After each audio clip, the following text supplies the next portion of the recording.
Le Congo est pris au piège. Un piège invisible. Un piège mortel. Un complot mondial si bien organisé que personne n'ose en parler.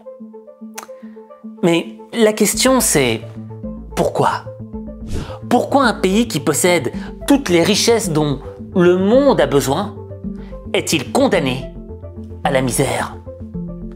Qui orchestre cette tragédie? Ce que tu vas découvrir va te scandaliser. Parce que ce piège n'est pas qu'une malédiction pour le Congo. Il pourrait être en train de détruire ta propre vie sans que tu ne le saches. Et si tu veux découvrir pourquoi, regarde ça. Le Congo, c'est une anomalie. Un pays qui pourrait dominer l'économie mondiale. Un pays assis sur un trésor. Sous ses pieds, le tableau de Mendeleïev en entier. En réalité, le Congo devrait être une puissance mondiale.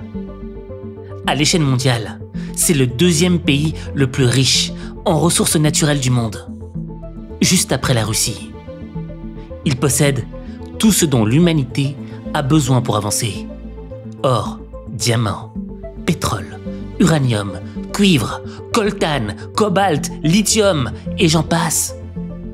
Les ressources les plus stratégiques du XXIe siècle sont au Congo, celles qui font tourner le monde moderne de demain.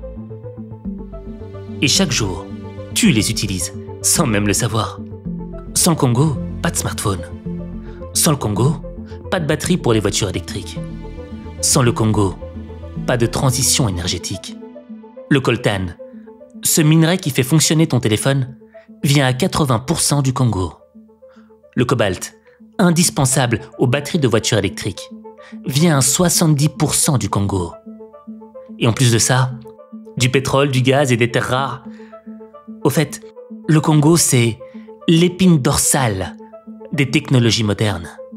Sans lui, le monde s'effondre. Alors, imagine un instant, si le Congo exploitait pleinement ses ressources. Avec une bonne gestion, il pourrait être l'un des pays les plus riches du monde. Un leader énergétique pour l'Afrique et au-delà. Un acteur majeur dans l'économie mondiale. Il pourrait rivaliser avec les grandes puissances comme les États-Unis, la Chine ou l'Europe. Mais voici la vérité. Le Congo n'est pas une superpuissance. Malheureusement, il ne contrôle pas sa richesse. Et il est maintenu artificiellement dans la pauvreté. 24 000 milliards de dollars en ressources naturelles. Et 70% de la population qui vit avec moins de 2 dollars par jour. Moins de 3000 km de routes goudronnées. Pour un pays grand comme toute l'Europe de l'Ouest. Pour aller de Kinshasa à Goma, c'est comme si tu devais faire Paris-Moscou. Et en plus de ça, tu rajoutes 140 groupes armés qui contrôlent des territoires entiers. Le Congo, la RDC, République démocratique du Congo, ça devrait être un empire. Dans les mines, tu vois des enfants qui creusent avec leurs mains. Pendant ce temps, les multinationales s'enrichissent sur ces mêmes ressources. Comment est-ce possible? Pourquoi un pays aussi stratégique, aussi riche, aussi puissant en théorie, se retrouve écrasé, affaibli et en guerre permanente? La vérité, c'est que ce n'est pas un accident. Ce n'est pas une fatalité. C'est un plan, un piège. Un piège qui dure depuis des décennies. Un piège qui profite à certains. Mais qui? Le Congo aurait dû être une bénédiction. Un pays aussi riche aurait dû être puissant, prospère, influent. Mais sa richesse, paradoxalement, est sa plus grande faiblesse. Parce que un pays aussi stratégique ne doit pas être libre. Regarde l'histoire. Chaque fois qu'un pays tente de reprendre le contrôle de ses propres ressources, il dérange. L'Irak avait du pétrole. On l'a réduit en cendres. La Libye de Kadhafi voulait créer une monnaie africaine adossée à l'or. On l'a assassiné. Le Burkina Faso de Thomas Sankara voulait libérer l'Afrique du pillage occidental. On l'a éliminé. Et le Congo ? C'est le jackpot des ressources mondiales. Un pays aussi riche ne peut pas être laissé entre les mains de son propre peuple. C'est trop dangereux. Alors, on l'affaiblit, on l'épuise, on l'étouffe, sous un chaos qui ne doit jamais finir. C'est triste à dire, mais le Congo est devenu un pays sous perfusion du chaos. Plus de 140 groupes armés, des guerres civiles qui ne s'arrêtent jamais, des conflits alimentés par des forces, mais des forces invisibles. Parce qu'un pays en guerre, c'est un pays qui ne peut pas se défendre. Un pays qui ne regarde pas ce qu'on lui vole sous ses pieds. Et pendant ce temps-là, on s'entretue, entre nous. Pendant que d'autres pillent en silence. Le coltan, le cobalt, l'or, tout disparaît. Tout doit disparaître. Tout est extrait, revendu et profite à ceux qui financent l'instabilité. Et qui sont-ils ? Des multinationales peu scrupuleuses, des gouvernements étrangers et parfois même des élites locales corrompues. Tout le monde se sert, sauf le peuple congolais. Dans le fond, quand tu regardes les choses comme ça, tu prends conscience que on n'a pas affaire à une guerre, on a affaire à du business. Un Congo stable serait une superpuissance. Un Congo instable, c'est un supermarché à ciel ouvert. Aucun contrôle, aucune taxe, aucune régulation. Juste des ressources pillées sans aucune résistance. C'est pour ça que chaque tentative de paix échoue. C'est pour ça que chaque leader qui veut changer les choses disparaît. Parce que un Congo fort changerait l'équilibre du monde. Et tant que ce pays ne reprendra pas le contrôle de ses richesses, il restera une proie. L'instabilité n'est jamais un accident.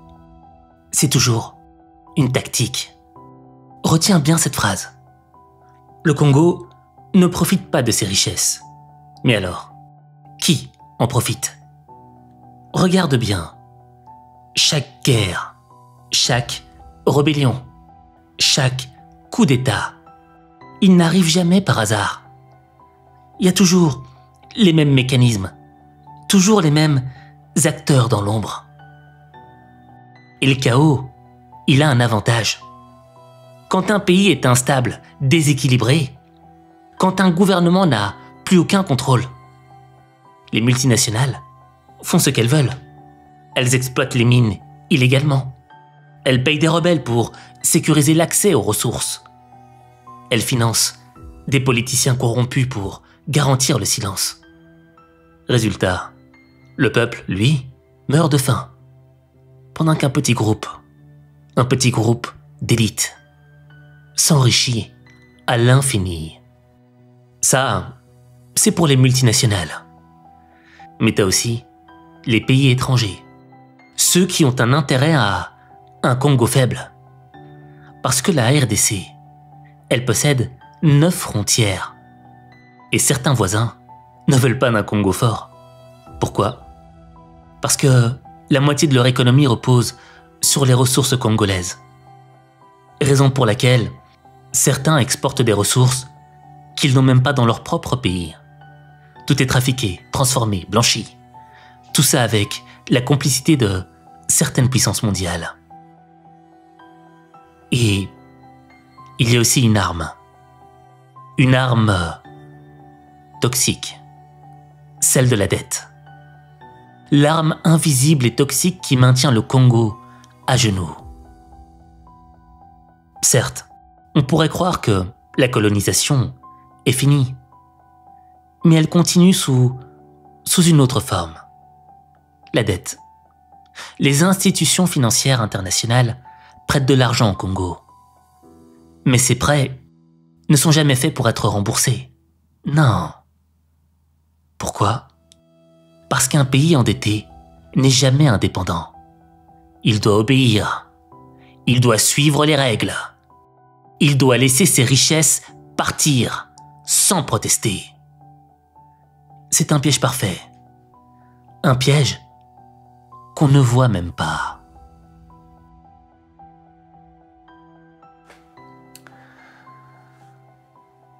Tu sais ce qui est bizarre ? C'est que la guerre au Congo, on n'en entend jamais parler dans les médias. Et moi-même, pour ma part, c'est pas grâce aux médias que j'ai appris l'existence de cette guerre au Congo. Non. C'était grâce à un pote lors de mon adolescence.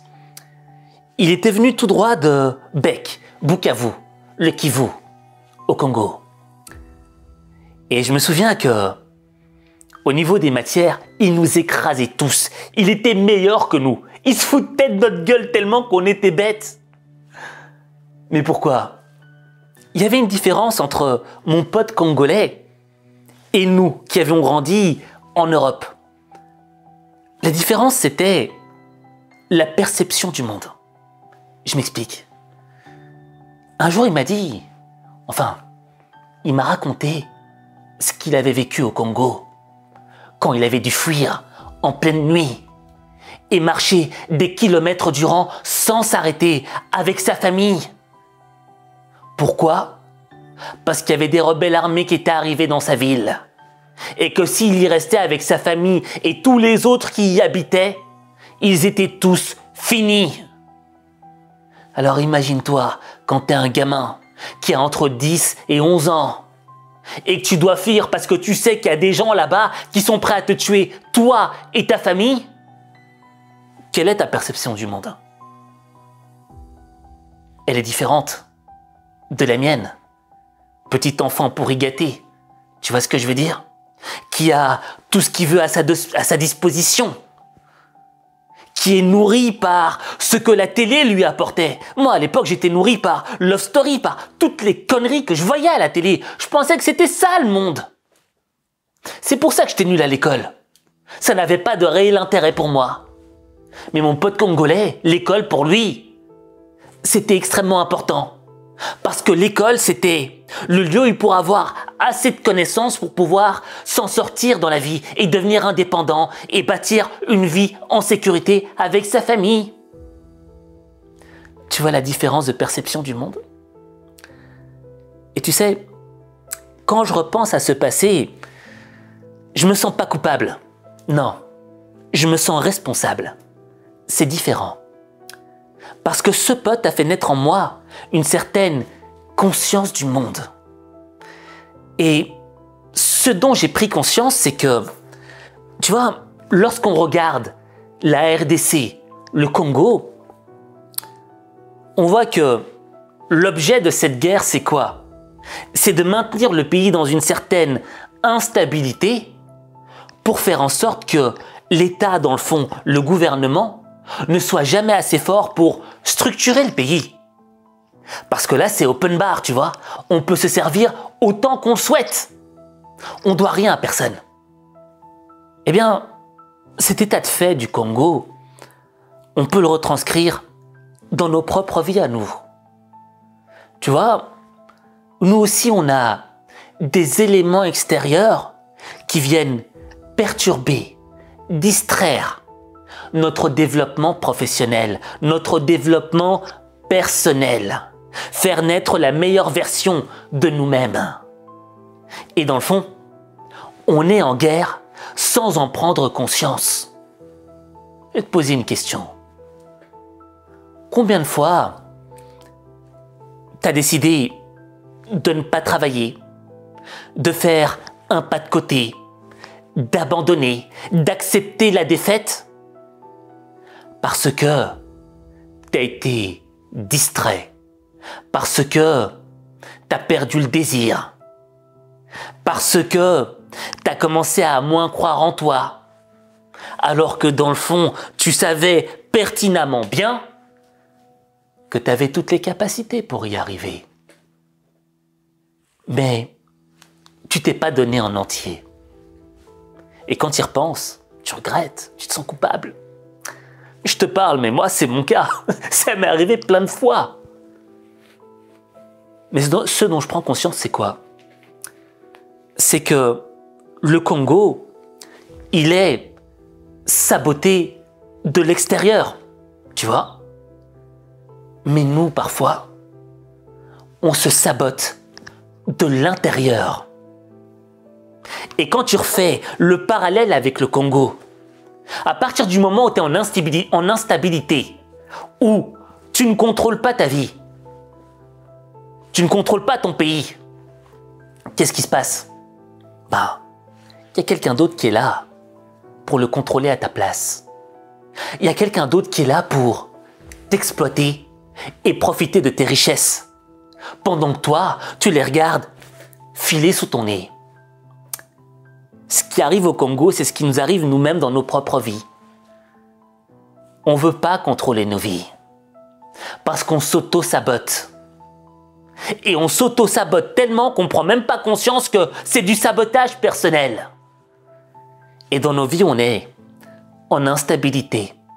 Tu vois, on ne contrôle plus. Il y en a certains, ils laissent un verre d'alcool contrôler leur vie.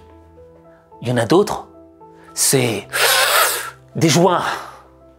D'autres, c'est la cigarette. D'autres, c'est encore d'autres drogues. Bref, il y a plein de trucs qui nous empêchent de contrôler nos vies à 100%. Et on laisse ces éléments extérieurs nous contrôler. Et quand tu laisses ces éléments extérieurs te contrôler, eh ben, tout le trésor qui t'habite là à l'intérieur, ce potentiel, ces rêves, tous ces trucs que tu aimerais réaliser dans ta propre vie, ils sont pillés. Et un jour, après quelques années à t'être auto-saboté, après quelques années à avoir laissé le contrôle de ta vie entre les mains, entre les pattes d'autres éléments, tu prends conscience que tu es passé à côté de ta vie. Et quand tu comprendras cela, tu transformeras ta vie. Mais ta vie, il n'y a que toi qui peux la contrôler. Il n'y a que toi.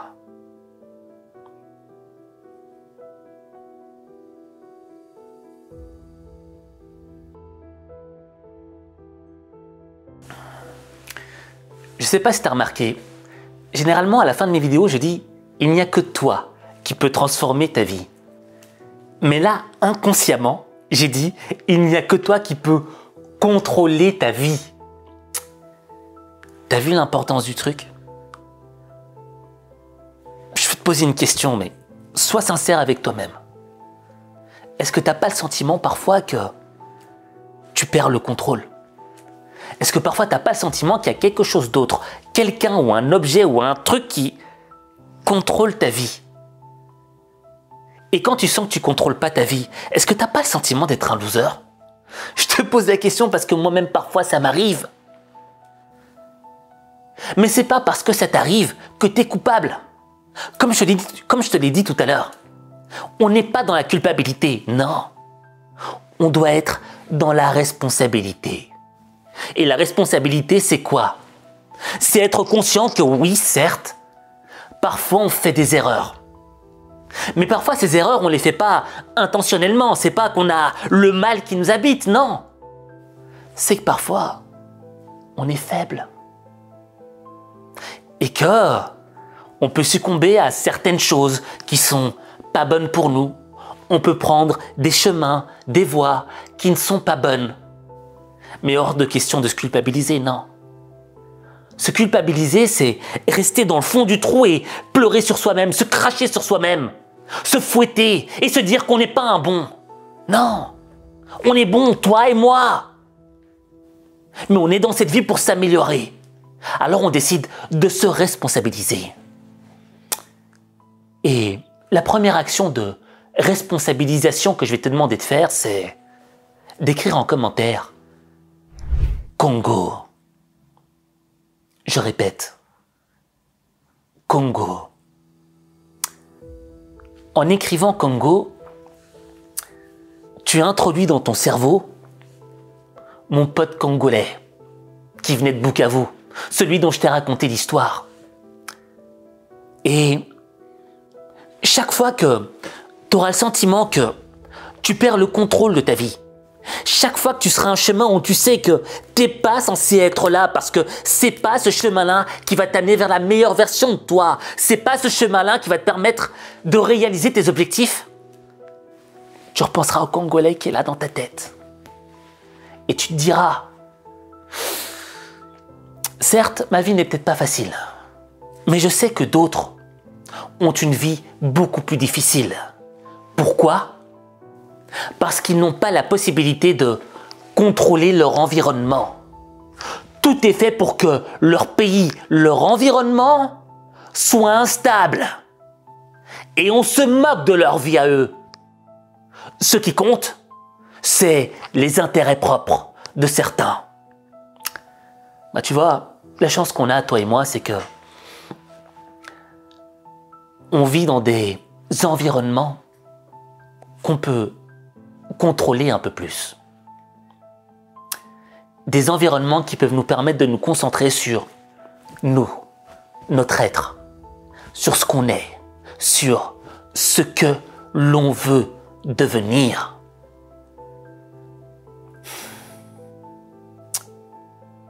Tu vois, je te dis ça et je pense à tous ces pauvres gosses en RDC qui sont coincés dans un environnement qui ne peut pas leur permettre de développer leur potentiel. Moi, je me dis que peut-être que j'ai peut-être pas encore le pouvoir pour aller les aider. Mais j'ai appris une chose dans ma vie.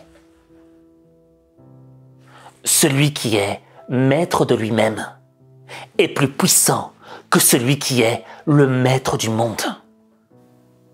Alors aujourd'hui, concentre-toi sur ton propre self-control pour devenir maître de toi-même.